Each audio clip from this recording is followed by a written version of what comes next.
Boa noite, queridos, queridas. Privilégio estar aqui com você, que privilégio poder participar junto com vocês desse momento de louvor tão profundo, de adoração ao nosso Deus. E hoje nós vamos falar sobre 3 lições, as lições que esse homem chamado Bartimeu traz para nós. Vamos ouvir o que Deus tem para nos falar hoje a respeito da história desse homem chamado Bartimeu. Lá em Marcos, capítulo 10, do versículo 46 ao 52. Vamos orar antes de ler? Vamos fazer uma rápida oração. Pai, diante de nós temos a Tua palavra, diante de nós também temos esse encontro aqui, nesse momento, Pai. E nós queremos, ó Pai, sair daqui diferente da maneira como nós entramos, Pai. Entendemos que é o Senhor quem atua em nós. E nós queremos pedir, ó Pai, move o nosso coração nessa noite em direção à Tua vontade. Nos inspira, nos mostra o Teu caminho, ó Deus. Que possamos tirar lições e aplicar na nossa vida, Pai. Em nome de Jesus que eu oro. Amém. Quando eu estava escrevendo o título dessa mensagem, eu falei, as 3 lições do cego Bartimeu. Mas daí eu olhei para a palavra cego e ela soou estranha, sabe, para mim. Porque se tem um homem que enxergou com clareza, foi esse tal de Bartimeu. Foi esse homem que nós vamos ler a respeito dele. E seria injusto chamá-lo de cego. Porque às vezes um cego ele é capaz de enxergar mais do que aquele que enxerga plenamente. E nós vamos nos deparar com a palavra de Deus hoje, ver o quanto que esse homem foi capaz de ver aquilo que a maioria dos presentes não estavam vendo. Vamos ler então a nossa Bíblia lá. As lições do Bartimeu. Marcos, capítulo 10. Todo mundo achou? Então, chegaram a Jericó. Quando Jesus e os seus discípulos, juntamente com uma grande multidão, estavam saindo da cidade, o filho de Timeu, Bartimeu, que era cego, estava sentado à beira do caminho pedindo esmolas. Quando ouviu que era Jesus de Nazaré, começou a gritar: Jesus, filho de Davi, tem misericórdia de mim. Muitos o repreendiam para que ficasse quieto, mas ele gritava ainda mais: Filho de Davi, tem misericórdia de mim. Jesus parou e disse: Chamem-no. E chamaram o cego. Ânimo, levante-se, ele o está chamando. Lançando sua capa para o lado, de um salto pôs-se em pé e dirigiu-se a Jesus. O que você quer que eu lhe faça? Perguntou-lhe Jesus. O cego respondeu: Mestre, eu quero ver. Vá, disse Jesus, sua fé o curou. Imediatamente ele recuperou a visão e seguiu Jesus pelo caminho. Nos nossos dias tem surgido pela internet afora, e por dizer, às vezes até em alguns púlpitos de algumas igrejas, um estilo de mensagem que ela é muito baseado como se fosse uma mensagem motivacional. Muitos palestrantes motivacionais são chamados, às vezes, nas empresas para dar uma palestra motivacional. Inclusive, eu já fui chamado uma vez na Floralto, lá, o pessoal me chamou para dar uma palestra motivacional. E tem surgido muitos pregadores, pessoas que ensinam a palavra, que o teor da mensagem, às vezes, mais uma mensagem motivacional do que propriamente uma mensagem que é aquilo que a Bíblia diz.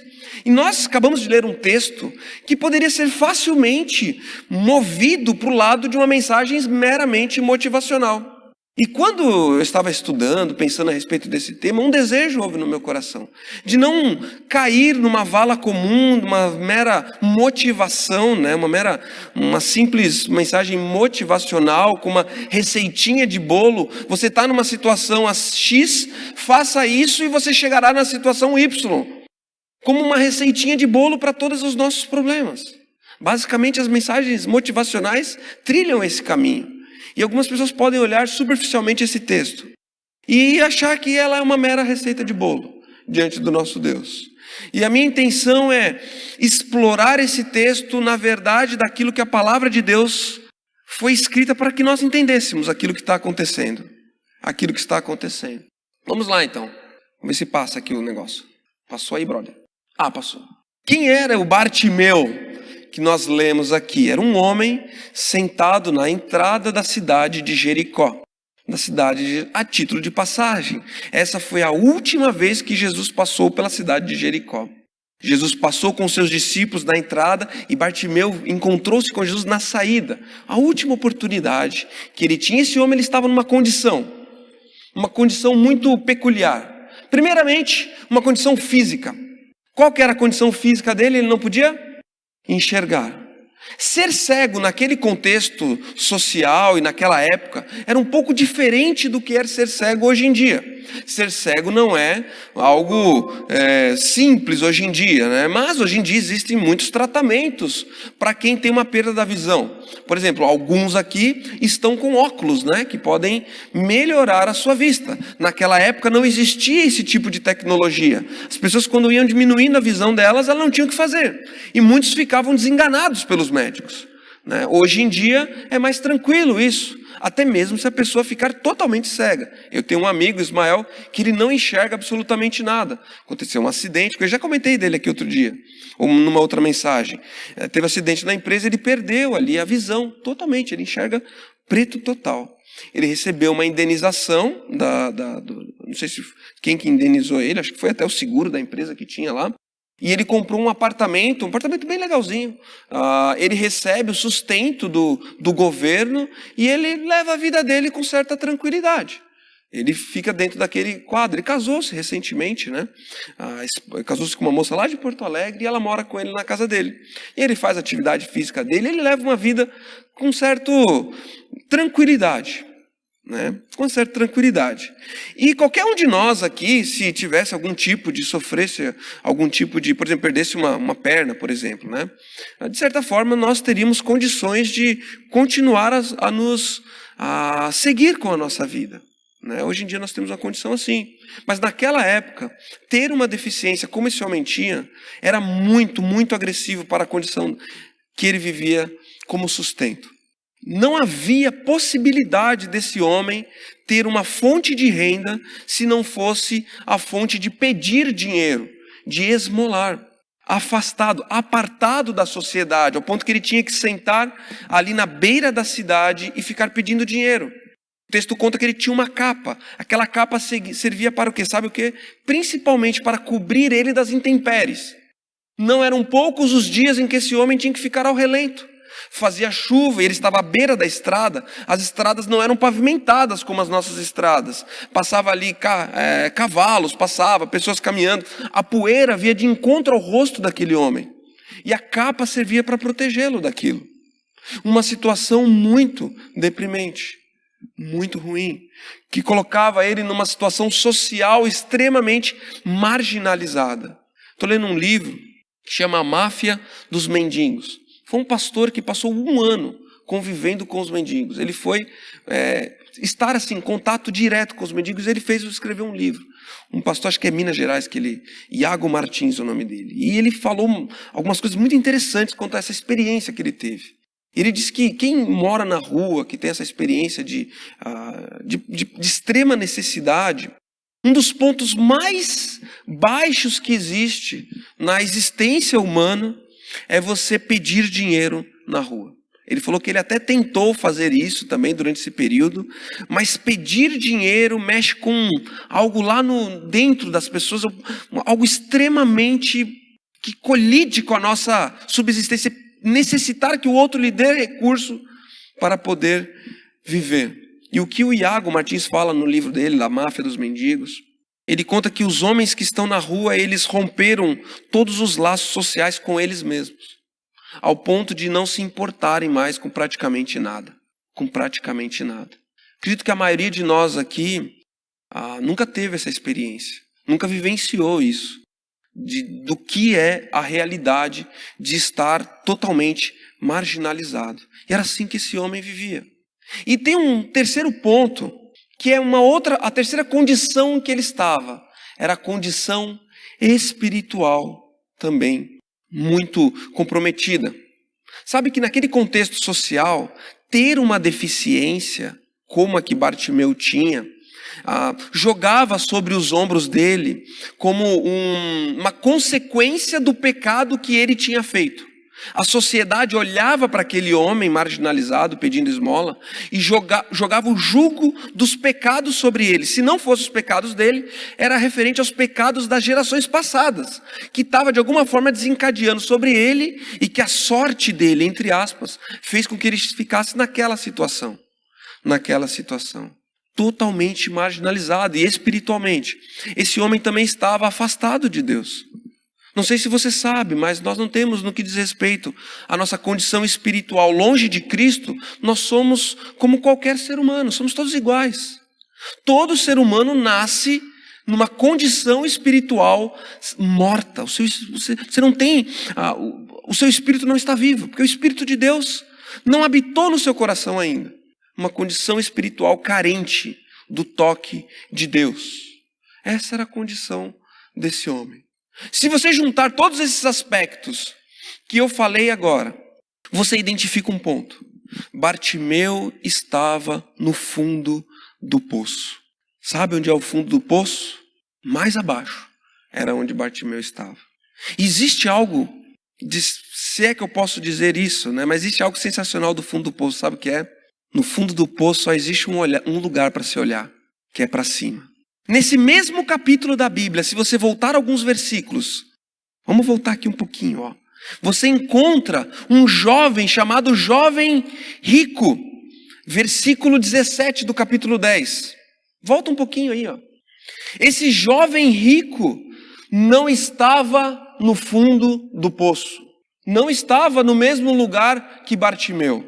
Ele era um homem que tinha certa autoridade espiritual, porque ele se dizia seguidor da lei, a fio, fazia tudo a fio, tinha recursos financeiros, tinha autoconfiança, porque ele chegou diante de Jesus, dizendo que o que ele precisava fazer para ir para o céu, porque afinal de contas, só faltava voar, do ponto de vista dele. E Jesus fala com ele, tocando bem no coração dele, mostrando para ele que ele não estava assim, tão entregue, como ele pensava que estava. E Jesus confronta esse jovem rico, falando justamente daquilo que o coração dele se apegava, que era o dinheiro. E o jovem rico sai triste, sai num outro sentido, distante. E eu tenho uma tendência no meu coração a pensar que o jovem rico se afastou de Cristo, porque ele não estava no fundo do poço. E Bartimeu estava exatamente nesse lugar. A fama de Jesus o precedia. Bartimeu já tinha ouvido falar desse Jesus. Ele não enxergava, mas ele escutava. E certamente as notícias corriam ali, naquele local. E falaram para Bartimeu, Bartimeu, existe aí um novo profeta na região. E esse profeta, quando foi ver o João Batista, o céu se abriu, desceu uma pombinha ali sobre ele, e uma voz do céu falou: esse é meu filho amado, em quem me alegro. Será que ele é o Messias, Bartimeu? E Bartimeu ficou com aquela pulga atrás da orelha. Bartimeu, esse mesmo Jesus, você não tem ideia, ele foi numa festa de casamento, lá em Caná da Galileia, e acabou o vinho, ele transformou a água em vinho. Será que ele é o Messias? Bartimeu, você não tem ideia do que eu ouvi falar, Bartimeu. Tinha um filho de um oficial e ele curou. Ele curou Bartimeu, ele é capaz não só de transformar água em vinho, mas ele é capaz de curar as pessoas. Será que ele é o Messias? Ele curou também, Bartimeu, a sogra de Pedro. E sabe o que mais? Ele acalmou uma tempestade. Ele ressuscitou, Bartimeu, a filha de Jairo. Ele alimentou certa vez, Bartimeu, 5.000 pessoas. E depois ele alimentou mais 4.000 pessoas. E Bartimeu, você não vai acreditar no que ele fez também. Andou sobre as águas. Mas Bartimeu, você não tem ideia do que eu fiquei sabendo. Sabe o que Jesus fez? Ele curou um cego de nascença. Bartimeu, você não tem ideia, cara. Esse Jesus curou um cego de nascença, um homem que nunca tinha enxergado, não sabia o que era enxergar. Jesus curou esse homem, Bartimeu. A reputação de Cristo, aquilo que Jesus tinha feito, milagre após milagre, e Bartimeu escutando cada um daqueles milagres. E por quê? Quando eu olho para essa lista, eu fico pensando, você já viu alguém que tenha um currículo como esse? Outro ser humano que já pisou nessa terra, pode dizer que tem um currículo como esse? Alguém conhece? Não existe. E por que Jesus fez tudo o que fez, meus queridos? Por que ele fez essa infinidade de milagres? Volta comigo lá em Marcos capítulo 2, dos 5 ao 11. Para mim esse daqui é um dos milagres uma das falas mais incríveis de Jesus nos evangelhos. Eu vou ler todo aqui a partir do 1, só para contextualizar um pouco. Diz o seguinte: poucos dias depois, tendo Jesus entrado novamente em Cafarnaum, o povo ouviu falar que ele estava em casa. Então muita gente se reuniu ali, de forma que não havia lugar nem junto à porta. E ele lhes pregava a palavra. Vieram alguns homens trazendo-lhe um paralítico, carregado por 4 deles. Não podendo levá-lo até Jesus por causa da multidão, removeram parte da cobertura do lugar onde Jesus estava e pela abertura no teto, baixaram a maca em que estava deitado o paralítico. Vendo a fé que eles tinham, Jesus disse ao paralítico, presta atenção: filho, os seus pecados estão perdoados. Estavam sentados ali alguns mestres da lei, raciocinando em seu íntimo: por que esse homem fala assim? Está blasfemando. Quem pode perdoar pecados a não ser somente Deus? Lá no coração esses homens falando. E Jesus percebeu logo em seu espírito que era isso que eles estavam pensando e lhes disse: por que vocês estão remoendo essas coisas em seu coração? Que é mais fácil dizer ao paralítico: os seus pecados estão perdoados, ou levante-se, pegue sua maca e ande? Mas para que vocês saibam que o Filho do Homem tem na terra autoridade para perdoar pecados, disse ao paralítico: eu lhe digo, levante-se, pegue sua maca e vá para casa. Ele se levantou, pegou a maca e saiu à vista de todos, que atônitos glorificaram a Deus, dizendo: nunca vimos nada igual. Você notou? Você percebeu o porquê do currículo do nosso Deus? Qualquer um pode falar: os seus pecados estão perdoados. Adelardo, os seus pecados estão perdoados. Que autoridade eu tenho?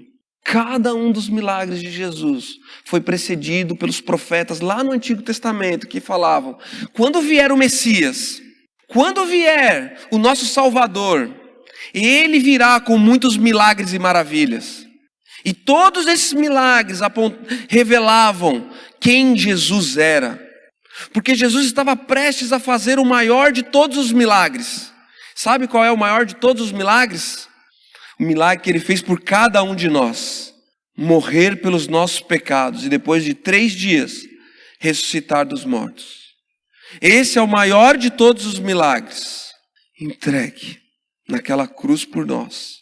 Para que através desse milagre, eu e você, pudéssemos ter em Deus restabelecida a nossa união com Deus, através do que Cristo fez por nós, através do que Cristo fez por cada um de nós. Messias, ele era o Messias e o povo esperava o Messias, mas o povo tinha uma visão um pouco distorcida de quem seria esse Messias. Eles pensavam que seria aquele que seria o libertador do Império Romano. Logo vai vir esse Messias, esse libertador, ele vai nos tirar desse cativeiro de Roma. Será um líder político. E o ministério de Jesus era outra coisa, como a gente acabou de ver. E Bartimeu, ele é sensacional, sabe por quê? Ele queria ver com os próprios olhos. Todas essas histórias que ele ouviu a respeito de Jesus, de tudo que ele tinha feito. Imagina aquele cara quando falou para ele: Bartimeu, Jesus curou um cego de nascença, cara. Bartimeu falou: se eu tiver essa oportunidade de encontrar esse Jesus, essa oportunidade não vai passar. Eu vou lá. Eu vou lá, custe o que custar. Eu vou lá. Eu vou conversar com ele. Não importa. Nada mais importa. Tudo que eu tenho vai ficar para trás. Eu vou ter um encontro cara a cara com esse Jesus. Se Jesus é realmente o Messias, ele não pode passar por mim e passar batido. E Jesus passa por ele. Jesus está passando por ali, e Bartimeu ouve aquela multidão se aglomerando. E ele fala: o que está acontecendo? O que é isso? O que é esse povo aqui ao redor? E alguém fala para ele: é Jesus que está passando. Você entende a situação, o quadro? Bartimeu poderia virar para alguém e falar assim: me leva lá nele. Me leva nesse Jesus aí que eu quero ver, quero tocá-lo, quero conversar com ele. Mas Bartimeu, ele não confia o momento que está acontecendo. Porque se o cara não me leva, se eu perco essa oportunidade, já que eu não enxergo, já que eu não consigo me locomover no meio de uma multidão, o que eu posso fazer? Gritar. E o grito de Bartimeu não é qualquer grito, meus queridos. É um grito de socorro. Ele grita por socorro. Jesus, filho de Davi, tem misericórdia de mim. Ele começa talvez falando baixinho, e ele vai aumentando o timbre da voz dele, falando cada vez mais alto, e a voz daquele homem, tumbando no meio da multidão. E a palavra que a gente acabou de ler diz que todo mundo falou, Bartimeu, para com isso, cara, fica quieto. Mas ele falou cada vez mais alto, porque ele tinha convicção daquilo que ele queria. E eu tirei 3 lições, 3 Bart-lições desse texto, para compartilhar com vocês hoje. E a primeira delas é o seguinte, vamos ler junto? Vamos lá. Apostou, vamos de novo todo mundo junto, porque ficou meio desconectado. Vamos lá. Apostou todas as suas fichas em quem Jesus era. Bartimeu estava no fundo do poço, meus queridos. Não havia esperança para esse homem. Ele falou all-in. Sabe o que é all-in? No jogo do pôquer, quando a pessoa olha para as cartas dela e fala assim, olha, esse meu jogo aqui tá bom. Eu acho que eu ganho de todo mundo. Eu vou falar all-in. Eu vou colocar tudo a perder. Jesus falou assim, Bartimeu falou assim, é agora ou nunca. Vou colocar toda a minha esperança nesses 5 minutos. Toda a minha energia, toda a minha garra. É agora ou nunca. E eu fico olhando para a atitude desse homem e fico pensando, será que eu aposto todas as minhas fichas em quem Jesus é? Será que eu tenho, muitas vezes, a percepção equivocada de quem Jesus é? E a frase de Bartimeu, ela é muito significativa também. Ele fala, Jesus, filho de Davi, tem misericórdia de mim. A combinação dessas palavras é o centro dessa mensagem de hoje à noite. Declarar que alguém era filho de Davi era extremamente arriscado naqueles dias. Sabe por quê? Porque ser filho de Davi estava incutido nessa frase. O reconhecimento do reinado daquela pessoa. Porque de Davi era a linhagem real de Davi. Então, quando o Bartimeu declara que Jesus era o filho de Davi, Bartimeu está falando, você é o herdeiro do trono. E ser o herdeiro do trono, inclusive, era contra o governo romano daquela época. Mas ele reconheceu quem Deus era, quem Cristo era em Deus. Ou seja, nessa simples frase, ele está dizendo, você é o Messias. Você é o Salvador, você é o Rei, você é tudo aquilo que nós precisamos. Tudo aquilo que eu preciso. E sendo você tudo o que eu preciso, socorro. Tem misericórdia de mim. É uma frase muito profunda, meus queridos. Muito profunda. Para quem nós corremos quando a situação aperta na nossa vida? Nas pequenas coisas. Às vezes nós nos afastamos dessa verdade. E se Bartimeu estivesse aqui no meu lugar hoje, vamos supor que ele tirasse ele de lá e trouxesse aqui para ele dar esse rápido estudinho. Ele daria um conselho para nós. Sabe o que ele falaria? Ele falaria assim, meu querido Léo, aposte toda a sua esperança em Jesus. Cara, não coloca, meu querido e minha querida, sua esperança em nada que não seja Jesus. Qualquer coisa, qualquer pessoa, qualquer trabalho, qualquer dinheiro, qualquer coisa que você tem de colocar a sua esperança, não vai dar certo. Coloque a sua esperança em Jesus. Eu coloquei e Ele mudou minha vida. Por que nós corremos, né? Outro dia lá em casa, que é o nosso refúgio quando temos um problema. Tem um celular aqui jogado, né? Minha esposa perdeu o celular. A gente comprou o celular recentemente, que o dela tinha ficado muito velho já. Daí a gente foi lá, fizemos uma parcela nas Casas Bahia, compramos um celular novo. E ela foi para a faculdade, esqueceu o celular na faculdade. E chegou em casa de noite, eu já estava... eu acordo muito cedo e eu durmo cedo também. E eu já estava meio para lá de Bagdá. Entretanto, o Benjamin está ligado na tomada, né? Ele está pulando de um lado para o outro. E eu tentando dormir, né? Com aquela cara meio sonolento, né? E quando ela falou que perdeu o celular, eu já amarrei o burro, né? Mas Nem pagamos ainda a Casas Bahia, né? E já perdeu o celular, não é possível, né? Já fiquei ali emburrado na cama. E ela ficou bem desesperada, minha esposa, tentando achar um celular de alguém para ligar, tentando ligar para a faculdade, para ver se alguém achava, se alguém vai pegar esse celular. E o Benjamin sentiu o ambiente estranho, sabe? Sabe quando fica aquele ambiente esquisito? Aí ele falou assim: mamãe, pede para Jesus. Mamãe, pede para Jesus. Pede para Jesus, mamãe. Aí a Aline olhou assim para ele e falou assim: pedir para Jesus o quê? Pede para Jesus o celular, mamãe. Ele falou. Aí ela falou assim: então pede aí para Jesus aí, eu vou telefonar aqui. E ele juntou a mãozinha e pediu para Jesus. Fez a oraçãozinha dele ali pedindo para Jesus. E o celular achou lá, estava com o professor guardou, levou para casa. Aí no outro dia a gente chegou e falou assim: filho, você não tem ideia. Jesus guardou o celular.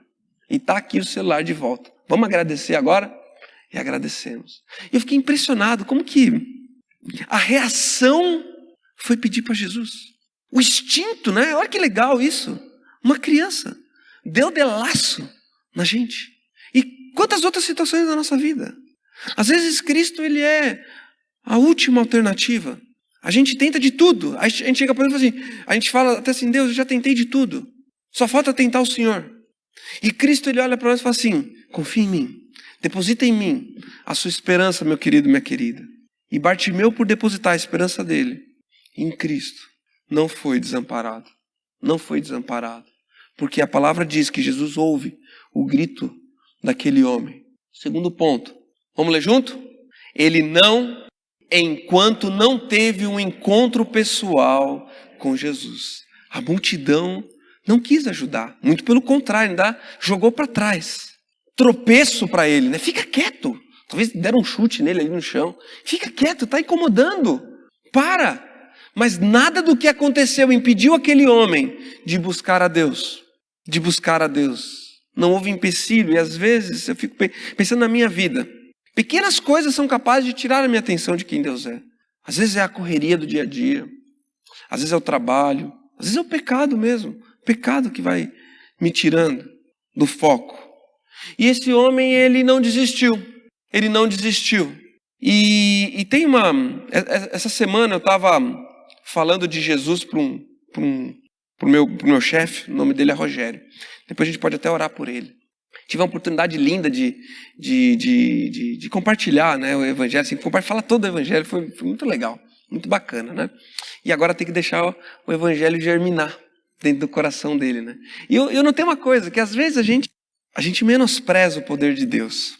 Às vezes a gente acha que Jesus está meio que implorando para as pessoas para vir até ele. Implorando. Mas o que esse texto me chama a atenção é que o quanto que nós é que precisamos de Deus. Meus queridos, nós precisamos desse Deus.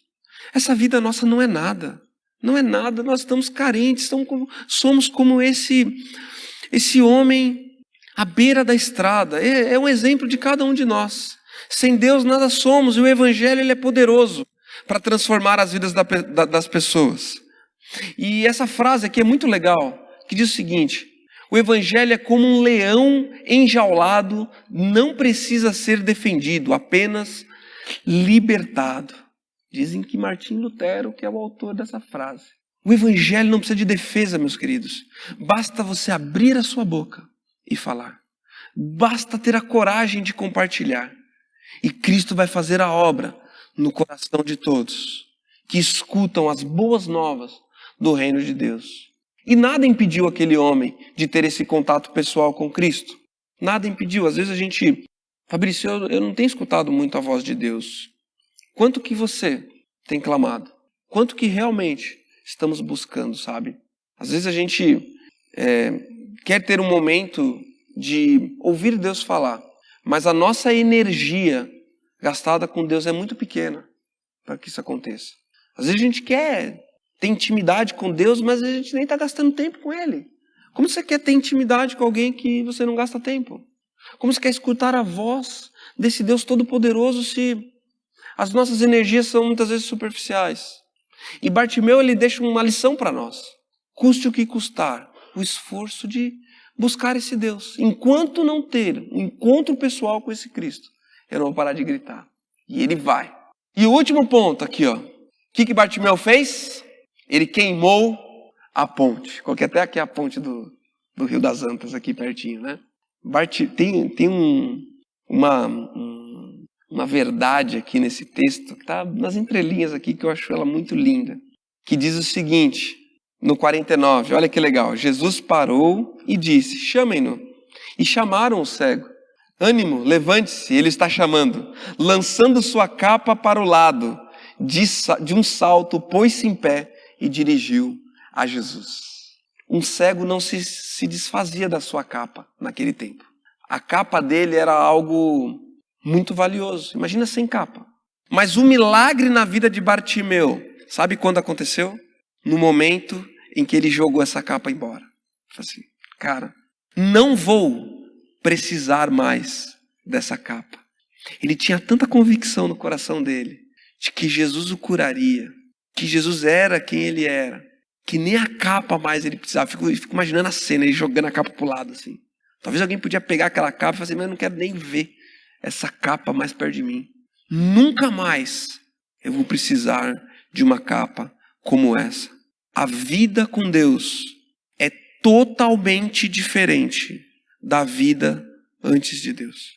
A vida com Cristo que eu e você levamos não tem nada a ver com aquela anterior. Nada a ver. Cristo, quando faz esse milagre na vida de Bartimeu, que cura ele, transforma a essência dele num novo homem, dá uma nova condição física, uma nova condição social e uma nova condição espiritual. E a palavra queimar a ponte significa o seguinte, que antigamente, quando tinha uma guerra, o comandante da guerra tinha uma ponte para atravessar e do outro lado ia até a batalha. Passou essa ponte, o comandante falou assim, agora queima a ponte, porque não tem volta. A gente vai lutar aqui agora essa batalha e a gente tem que vencer essa batalha aqui agora. Não tem volta, não tem volta. E Bartimeu, quando ele se levanta, ele trilha um caminho sem volta. E Cristo não quer, meus queridos, que eu e você trilhemos o caminho contrário. Ele quer que a gente queime as pontes, que a gente rompa com o nosso velho homem, com aquilo que a gente era. O desejo de Cristo é que a gente mate quem nós éramos antes de Jesus. Tem que morrer quem a gente era antes de Jesus. Tem que morrer totalmente. E no caso de Bartimeu, o que significava tudo aquilo era a visão. E Jesus fala, o que você quer que eu lhe faça? Ele fala, eu quero ver. E não esse pedido soaria absurdo para qualquer um de nós. Anadir, você pode me dar a vista de volta? Que poder a Anadir tem de fazer isso? Nada. Adelar, nenhum de nós teria poder de falar assim, olha, o máximo que eu posso te aconselhar é pingar um colíriozinho, botar um óculos, mas dar a vista de novo. Mas Bartimeu estava diante daquele que criou os olhos. Bartimeu estava daquele que entendia as nuances do que estava acontecendo com ele. E mais interessado do que dar a vista novamente para aquele homem, Jesus estava interessado em curar o coração dele, livrar ele dos pecados dele e colocar ele numa nova caminhada junto com Deus. E é isso que reflete nesse texto que fala da última passagem aqui, da última sentença. Ele recuperou a visão e seguiu Jesus pelo caminho. Nunca mais aquele homem voltou a pedir esmola. Nunca mais ele foi cego. Eu quero ter a visão que esse homem teve na minha vida. E eu convite a cada um de nós. Deposite a sua esperança em Deus. Só para a gente recapitular, para a gente finalizar. Primeiro, aposte toda a sua esperança em Jesus. Segundo, não desista enquanto não tiver um encontro pessoal com Ele.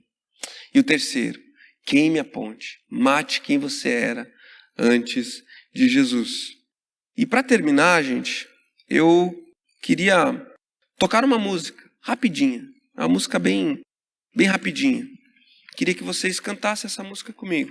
O nome da música é Não Me Deixe Assim.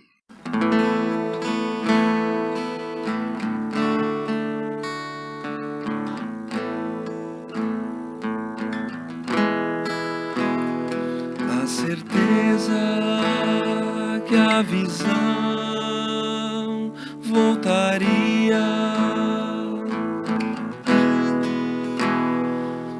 nunca mais um trocado pediria.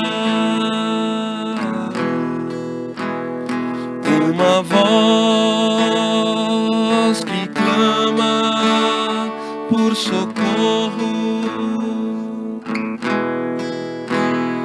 dois ouvidos atentos ao clamor. Jesus, filho de Davi, olhe para mim, tenha compaixão de mim, não me deixe assim.